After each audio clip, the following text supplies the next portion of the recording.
Comme Tshisekedi avait dit que son candidat c'était Mbosso, quand Kamere est parti. Mais ça a pris du temps. Les ennemis ont travaillé, ils ont compris, ils ont convaincu Tshisekedi. Ils ont donné le nom de Boji. Ça a pris du temps.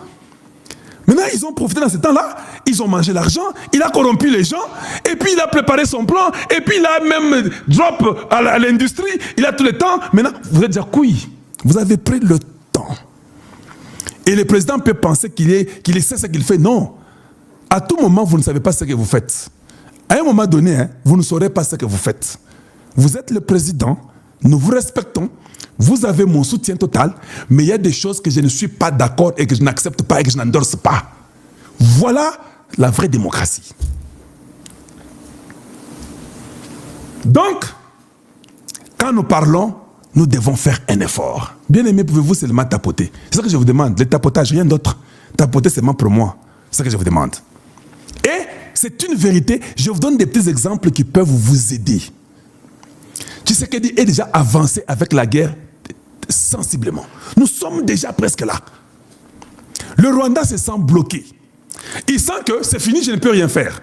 Bameki na Doha et 8 ans. Si ça prend beaucoup de temps, ils vont corrompre encore à Doha. Il faut toujours être rapide. Ça a pris du temps à Washington, on a corrompu Boulos. Et vous devez déjà apprendre, la nature vous apprend. Ah, quand nous faisons ça, quand nous traînons, l'ennemi change de tactique. Mais si nous sommes rapides, avant qu'il change, on a déjà tout pris. On a déjà tout pris. Maintenant, Tshisekedi est prêt pour faire tomber Kagame. Les Américains ont dit, je vous répète, FDLR, vous devez signer d'ici le 13.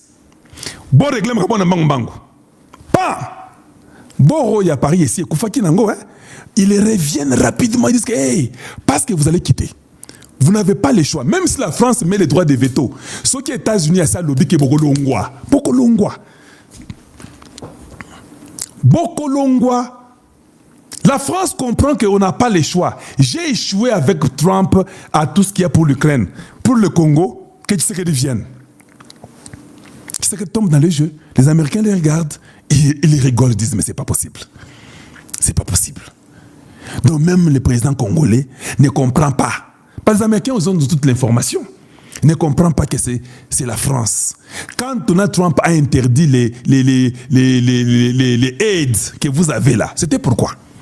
Parce que c'est là passer l'argent, passer les minéraux, passer toutes ces histoires-là qu'on vous mentait. Donald Trump a même réclamé visiblement à l'Ukraine que vous avez l'argent à nous payer. On a dépensé beaucoup d'argent. Or, qui dépense l'argent? C'était Biden avec Macron.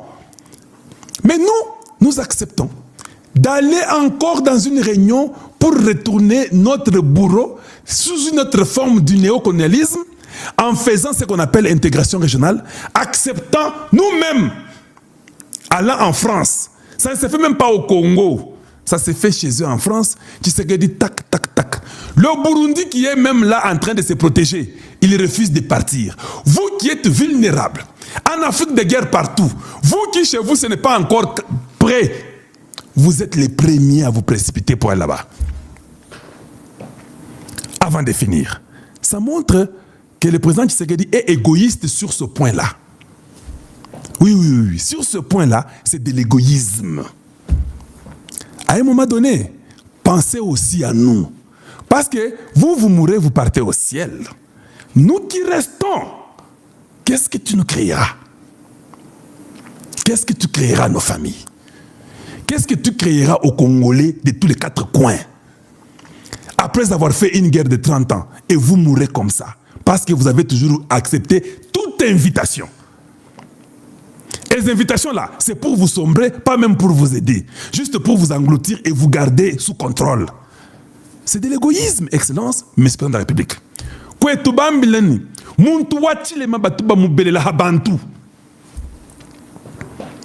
Alors, comme c'est de l'égoïsme, je dois dire ça publiquement. Oui. Parce que la vie de chaque Congolais en dépend. Pouvez-vous aussi prendre une décision sur la vie de tous les Congolais pour dire que, ok, je vais aller en France, d'accord. C'est moi qu'on invite, c'est moi qui suis le président, c'est moi qui connais tout. Est-ce que les Congolais sont d'accord? Ceux qui m'ont donné leur voix, sont-ils d'accord? Donc, un autre jour sombre pour nous. On nous impose Aimé Boji, qui est un candidat des étrangers qu'on nous impose. Et le président refuse de nous écouter. Il va à Paris pour aller participer à cette histoire française sous l'égide des ennemis de la République. Où il sera encore avec les Kagame. Maintenant, on va commencer à dire que non, Boyebi, on peut l'empoisonner, il faut maintenant prier pour lui. Dire, vous commencez quand même à nous embêter un peu beaucoup plus. Vous ne trouvez pas que c'est embêter les gens? Quand le président part en France, il doit assumer qu'il se contrôle, qu'il prie son Dieu et qu'il soit protégé et qu'il rentre vivant comme il est parti. Nous n'avons pas à prier là-bas. On va prier pourquoi? Dites-nous, pourquoi on va prier? Nous avons bien dit que nous ne voulons pas qu'il parte. Lui a dit que je pars. Ok, comme il part, certainement ses conseillers doivent prier pour lui. Et les gens qui l'ont encouragé de partir, prient avec lui. Retournez-nous notre président vivant. Ça, c'est la première des choses. Deuxième des choses, en dehors de les retourner vivants, soyez-en sûrs que vous ne signez pas des papiers là-bas. Ça, c'est la deuxième chose. Ne signez pas des papiers. Troisième chose, si on humilie les présidents là-bas, soyez-en prêts pour les défendre. Parce que moi, je ne vais pas défendre. Si on humilie les présidents, je ne vais pas défendre. Ça, c'était sa décision personnelle. Donc, vous qui avez accepté que les présidents partent, si c'est lui-même qui a accepté, ça, c'est de l'égoïsme. C'est entre lui et vous. Pas entre lui et nous. Nous, le peuple, nous avons dit « niet ». Sa présence là-bas ne nous profite pas. Il n'y a pas un scénario. J'ai fait tous les scénarios du monde dans mes 3 cerveaux et demi. Je n'ai pas vu l'importance de Tshisekedi d'être à Paris aujourd'hui ou demain. Je n'ai pas vu ça. Mais seulement, j'ai vu que tous les calculs montraient que c'était une cabale. C'était une complicité. C'était un complot. Et ça a été dit clairement par l'individu. Il dit que non, vous venez pour l'intégration régionale. Et puis, ce qui est grave, vous savez ce que Cardinal Ambongo a dit? Oui, parce que peut-être vous êtes distrait. Voilà ce qu'Ambongo a dit à Rome aujourd'hui. Non, c'est pas ça. Qu'est-ce que Ambongo c'est là-bas? C'est pas, oui, c'est ce que Ambongo a dit à Rome aujourd'hui. Ambongo dit ça aujourd'hui. Il dit, hein? Depuis Rome, Fridolin Ambongo appelle à la cohésion nationale à travers l'initiative du pacte social pour la paix et le bien vivre ensemble, la Senco et CC. C'est ça qu'il a dit aujourd'hui, là-bas, à Rome. Là, tu n'as bien une question. Qui ne sait pas que le pacte social est encouragé par la France et le Rwanda? Qui ne sait pas que le pacte social, le Rwanda a payé ses prêtres politiciens congolais, l'Ouganda l'a fait et le Kenya l'a fait. Et ils sont même partis en France. Les mêmes prêtres-là, ils sont d'accord du pacte social. Les mêmes personnes-là sont derrière ce que la France fait. Donc, Tshisekedi, après tous les combats qu'il a fait, après tous les combats qu'il a fait pendant 6 ans, c'est comme ça qu'il nous remercie. Il va encore tout droit rentrer, aller à Paris pour légitimer le pacte social que la France soutient avec des prêtres catholiques, avec le Rwanda, avec l'intégration régionale. Il va accepter leur appel. Mais des fois, on peut dire non aussi à ne pas partir. Mais ne nous dites pas que non, il est politicien. Quand il arrivera là-bas, il leur dira non là-bas. Non, arrêtez. C'est pas bon. Ça, et les messages que c'est grâce, il y a détermination. C'est grâce, il y a force agissante. Il y a Bawazalen donna FARDC pour récupérer Yango. Le petit système, il y a drone. Papa, na koyebi sayo comment est-ce que nanga aleli lelo. Omoni, lorsque nabi sakabino que nanga aleli. Mais façon oyo aleli maintenant cette façon na nenge to frapper bango na Twangis Mining. C'est la toute première fois. Au moment Laurence Kanyuka Telemi, il commence à crier à la communauté internationale. Alors, na minute au bande kobalandi, il faut boyeba. Twangis Mining c'est une société, il y a un infirme baron canadienne. Et là qu'il y a société, il y a un Canadien, un sujet canadien. un sujet canadien azwaki yango depuis 2012-2013, si je ne m'abuse pas. Lorsque Mwanga Chouchou azwaki privilège, il y a arrêté, Kabila pesaki autorisation, il y a exploiter ba minerai, soma ba concession. Maintenant, Tanguy Mining ezalaki ya Mwanga Chouchou. Ezalaki ya Mwanga Chouchou, oyo abanda ko exploiter. Par rapport à ba cop, oyo ba betaki na ba Paul Kagame et tout consort, nde Mwanga Chouchou akamataki Tanguy Mining ake côté que la auto bengi un sujet canadien. Un sujet canadien, auto bengi infirme. Et lorsqu'à quel côté qu'il aille. Maintenant, M. Baron, un sujet canadien, accueille aussi à son tour, aucun des côtés qu'elle a un sujet chinois. En 2018, à quel côté qu'elle a un sujet chinois, il s'appelle au nom de M. Bayin. Bayin Azali, responsable de la société chinoise. Nakata Chine, mais ailleurs qu'on soit autre bengi société on a sali kobete bino lisolo. Et lorsque Asomi Yango, Yépe à son tour, ailleurs côté qu'elle a aussi une infirme chinoise, une infirme, à quel côté elle a aussi une infirme chinoise, Ultra Well. Ultra Well, ailleurs qu'on soit maintenant, n'a 2020. Maintenant, lorsque rébellion est ko salima et pas bananga baye ko bengana ye baye ko boto la mena société oyo ya ye Tanguy Mining. Et lorsque bananga baboto nde babane ko exploiter ba mapeka oyo kaki ke bananga bazali très fort. Bananga basali kovimisa mato to batolo et tout consort ezalaki parce que bazalaki na société oyo bana ko ravitailler bango sur le plan financier.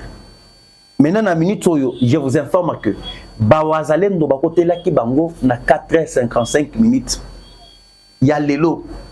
Et lorsque bakoteli bango na 4h55 minutes, on a lancé des drones. Ba drone etamboli likolo et frappé bango. Bakini mango, basondoli baminduki, basondoli drone. Nous avons récupéré les armes, nous avons neutralisé plusieurs M23. On a école tokokufa. Tokozonga kasimate. Yango boyoki baleli. Na kotangela bino communiquer oyo bango balobi ni.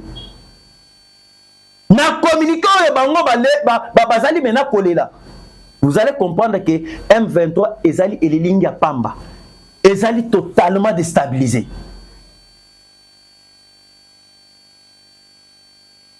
Et na minute oyo mes chers amis. Il y avait 300 personnes comme des travailleurs supplémentaires.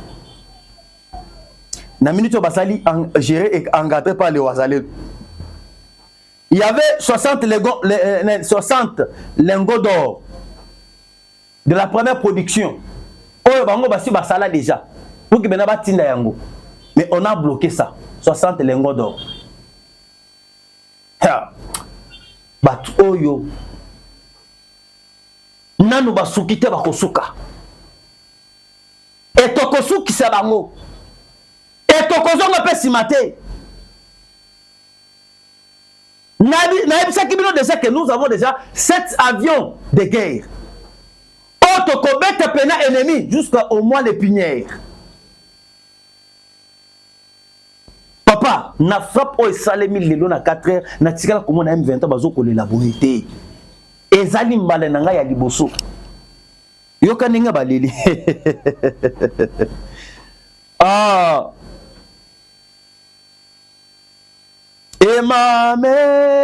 Lele bakomesana. Lele bakomesana. Jésus tanamboka basali le côté bakomesana. Jésus tanamboka bawomi mboke bakomesana. Papa, 18 ans bawomi mboka. 18 ans basala et l'autre côté. Et le Kabila cherche encore à revenir au pouvoir. A kozonga tel sous soir na pouvoir. Yoka sikoyo makambo yo M23 baleli. Na mukanda oyo bango ba uti kokoma. Wana na Laurence Kanyuka. Chumubu. Alobi FCM23 dénonce une attitude belliqueuse du gouvernement congolais. C'est après d'intenses frappes de position. De ses positions par la flotte aérienne de FARDC. Dans un communiqué, ces mouvements rebelles ayant en son contrôle plusieurs penses dans le nord et sud qui vous promet de continuer à riposter, de défendre la population. Pour rappel, les frappes de ce mardi ont touché, les frappes de ce mercredi matin ont touché la zone stratégique en brûlant les installations de Twangisa Mining. C'est dur. Baleli. Oh, tala Tshisekedi azor ça la communauté internationale tala la biso il kamboy. Communauté internationale au wapi. Le lorsqu'on va comprendre l'importance, il y a voyage à Félix Tshisekedi. Tshisekedi a quel copie collaboration misisa. Makasi ya baki M23 ezala ki M. Paul Kakame. Et makasi ya M. Paul Kakame ezala ki otomingi la communauté internationale. Ce sont eux qui décident. Ce sont eux qui arment M. Paul Kakame. Et Tshisekedi a la Simon de Moïmakei, c'est un diplomate de carrière.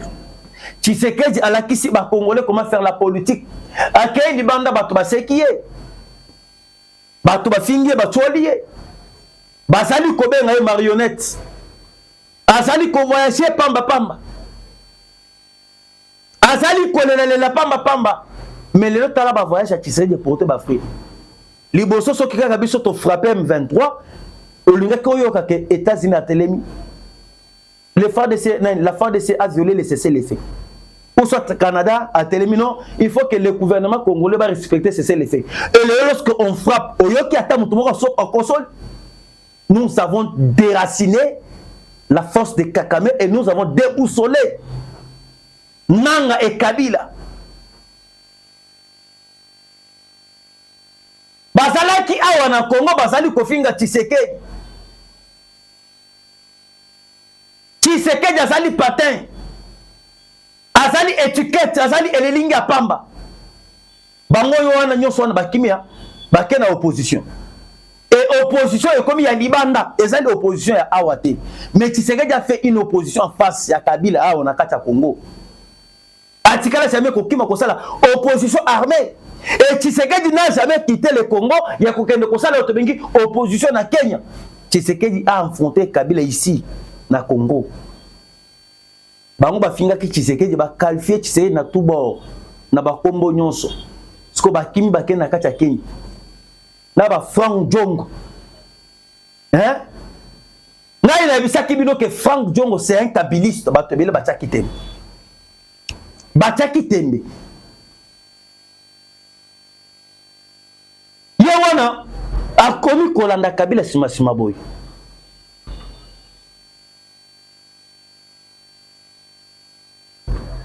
Azolanda Kabila Simaboy. Et dernièrement, Frank Djongo a qualifié Kabila que non c'est un sujet rwandais. Avant les élections de 2028, avant les élections de 2018, Frank Djongo a tellement, il avait accusé Kabila de tout bord. Le lot Frank Djongo a qui maintenant qu'on vend na table moko na Kabila et Bazali Koula na Kabila na table moko. J'ai une petite vidéo moko ya opposition au Bakangaye pas ya Kabila. Na prison centrale à Makal 2018. Vidéo ezawan et photo ezawan. Awa siko Frank Djongo abanaki koloba que non Kabila était le diable incarné, qui n'était pas congolais et qu'il fallait absolument se battre pour le mettre hors d'état de nuire et pour le bien des Congolais. On a makambo ya Frank Djongo. wana bengaki Kabila maintenant azali mabe tout consort tant azalaki na boloko avant di pena bien fufu na bato et sikoyo Frank Diongo na koyebisa bino akei okota na likopa ya ba ennemi omoni eloko ezali ko sauver Faci lelo c'est quoi? C'est parce que Tshisekedi azali na politique ya makilate. Tshisekedi azali na politique ya koboma pete. Papa, biso to mona to vivre na mboka oyo. Au mona comment est-ce que Mobutu ameli pena makila ba opposant? Kabila oyo ozo mona oyo Kabila oyo. Kanambe Kazeberere oyo ozo okoyoka Kanambe Kazeberere.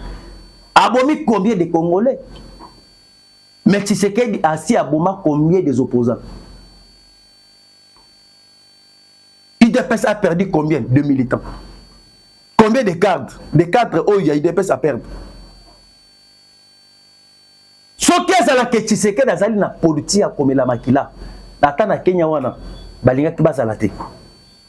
Balinga ki bazalate, je vous rassure.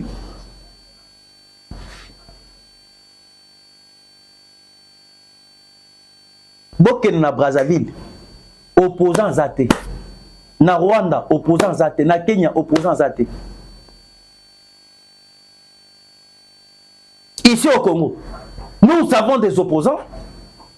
On est que bas là-bas opposants pour l'intérêt du Congo et nous avons des opposants au basal pour l'intérêt des ennemis. Au moins on a opposant boyazo on va nazo ko loba ko eteno fo tokene na mondialité. Opposant azali ko sepela azali ko beta maboko et azali ko kende ko financer mbongo. RDC ale kana mondialité. Vous trouvez ça normal? Opposant azali ko pesa mbongo akende ko casser deal avec les Américains. Lelo, c'est une bonne nouvelle pour moi de vous annoncer. Batebele baloba ki peut non Djidouana ekosala maté et nazali ko rassurer bino que Djidouana ekosala signamé parce que Kalaming le président Tshisekedi va se rendre maintenant lui seul en personne aux États-Unis. Avant que le chef de l'État qui n'est pas aux États-Unis, pour mon une grande délégation aux États-Unis, une grande délégation gouvernementale. J'ai dit tout le avec Patrick Mouyaya, avec le DC des cadastres miniers, on a fait le ministre des Finances Todou Famba. Il y avait une forte délégation. Nakacha États-Unis d'Amérique. Bakay ko assister na sommet économique entre la RDC et les États-Unis d'Amérique. Papa, ba partenaire oyobino boyo kakake, ba partenaire américain. Hein? Plusieurs investisseurs américains. Bayaki wana. Et moutou oyo azwaki parole à Fongoli Otobengi Forum économique. C'est la chef du gouvernement Judith Tuluka Sumino. Et na Congo tozali na Basia Mayele. Na Congo nous avons des femmes très sages. Dengue ayami pena cérémonie wana. C'est un forum économique RDC États-Unis. Plusieurs investisseurs américains ba telemi. Et Sumino ayebisi bango. Togolebela en partenariat gagnant-gagnant. 50-50, 50-50. Boya on a Congo, bo sali ba société na bino, ba Congolais ba bénéficier. Soki tozali na bato oyo bazali na bon cœur. Motema malamu lokola Faci na Congo awo. Congolais konyo kwa mate. Soki ezala ke 18 ans ya Kabila tozu to pesi Faci. Peuple alinga ki anyo kwa mate. Et boya ba ke na forum économique oyo ba américain ebele ba lobi ke bazoya. Bazoya et bazo éléments ba officialiser deal oyo kozala signer kala mingité avec les Américains parce que ba kenda kuna avec 300 milliards oyo bango bazo tia parce que deal est consigné na deal est kozala signé na deux phases. Première phase ezali phase il y a 200 milliards de dollars. Deuxième phase, c'est la phase, il y a 300 milliards de dollars. na France il y a 200 milliards ezali pona oyo tobengi ba oyo tobengi investissement public. Investissement public, c'est-à-dire ezali pona gouvernement congolais avec les États américains. Pona kotonga ba école, kotonga ba hôpitaux, kotonga ba nzela. Hein? Pona kosala oyo tobengi bilanga et kosala makambo ebele. Maintenant, pour la deuxième phase, il y a 300 milliards pour la deal. On est maintenant pour les investisseurs. On est pour les privé. Investissement privé. Pour l'investissement privé, on est éco-salim. On est sur Okoyo Kabande Kobalandi. Bah, investisseurs américains de bakoya pona mbongo bango 300 milliards bakoya na yango wana bakoti na domaine minier domaine oyo bakokota wana je pense que boyebi de ça ma camion soit yango sikoyo ledo boyoki comment est-ce que France abwaki si mais c'est Paul Kagame.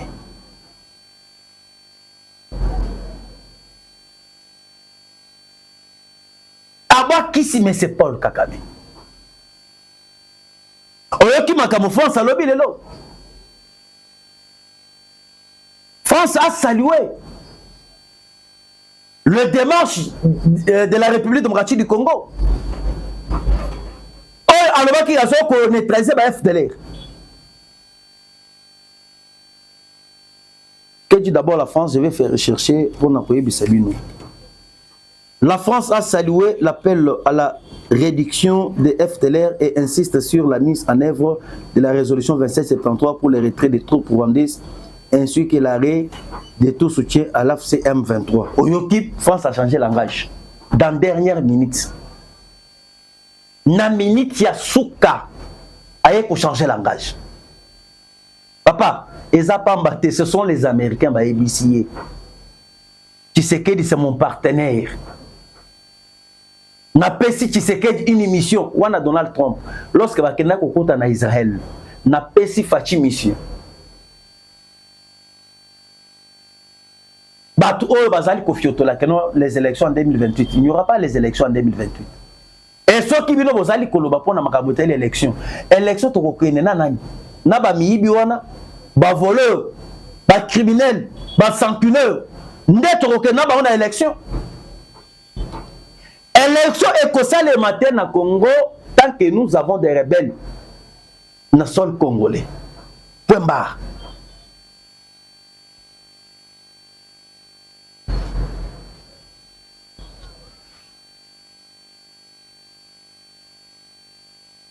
Et Tozali Koye Bisabino, Fachi Azanam, Azaka Kawana.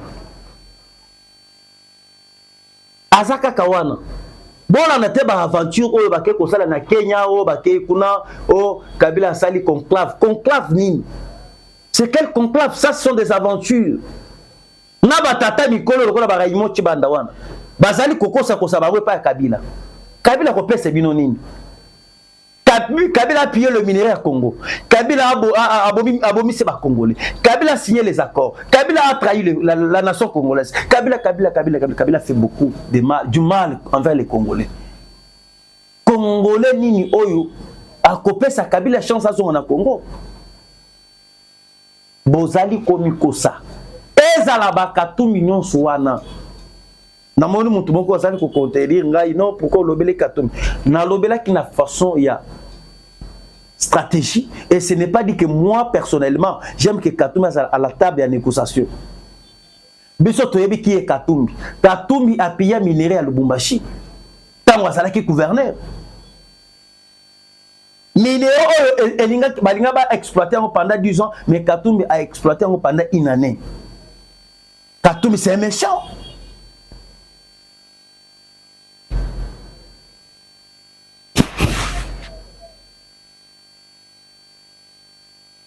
Alors, Bande Kobalandi actuellement, Nazali Koye Bisabino, Yakolo Bezali Mingi, Ebele.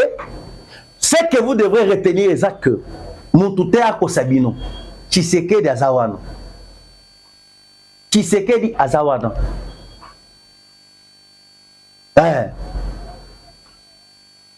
Encore au kito ya dollar. Tala nenge chita. Peuple a se pèlera chaque jour. Chaque jour. Et je tiens aussi à sa premier ministre, il y a que dollar est chité, mais tout le monde va opérateur économique basali au douter et basali ko s'entêter pour que dollar est chité. Et pour na bien bilo ko est chité. Donc c'est une implication en tant que chef du gouvernement. Il y a vraiment ba opérateur économique quoi. S'il faut que ba frapper ba film ba beta ba film.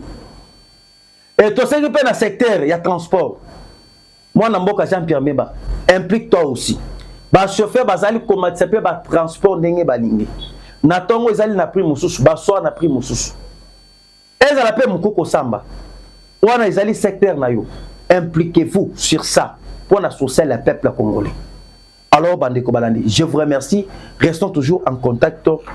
Tokutana bino mbalasima. Bye.